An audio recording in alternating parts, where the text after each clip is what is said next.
Leo nakuletea makala kuhusu ziwa Tanganyika. Jina langu ni Sara Lingoni. Ziwa Tanganyika ni ziwa kubwa katika Afrika Mashariki, likiwa na historia ndefu na umuhimu mkubwa kwa mazingira na maisha ya watu wa eneo hilo. Ziwa Tanganyika linapatikana katika nchi za Burundi, Jamhuri ya Kidemokrasia ya Kongo, Tanzania na Zambia.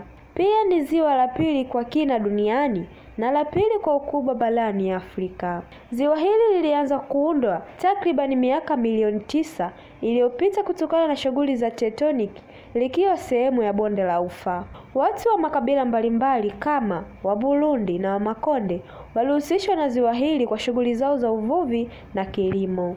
Wakati wa karne ya 19, wanasayansi wa Ulaya walianza kuchunguza ziwa hili. Miongoni mwao alikuwa David Livingstone, ambaye alichunguza maeneo mbalimbali ya ziwa na kuandika kuhusu mali zake.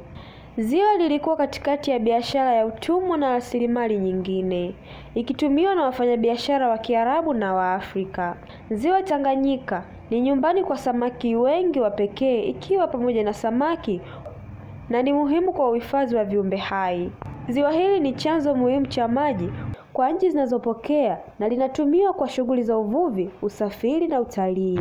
Ziwa linakabiliwa na changamoto za mabadiliko ya tabia nchi, uchafuzi wa mazingira na uvuvi usioendelevu. Mabadiliko katika jamii inayoishi kando ya ziwa yanahusishwa na maendeleo ya kiuchumi na kisiasa, huku ziwa likihitaji uhifadhi wa mazingira. Ziwa Tanganyika lina umuhimu mkubwa kwa historia, utamaduni na mazingira ya eneo la Afrika Mashariki yote kwa umoja. Hilo ndiyo ziwa Tanganyika.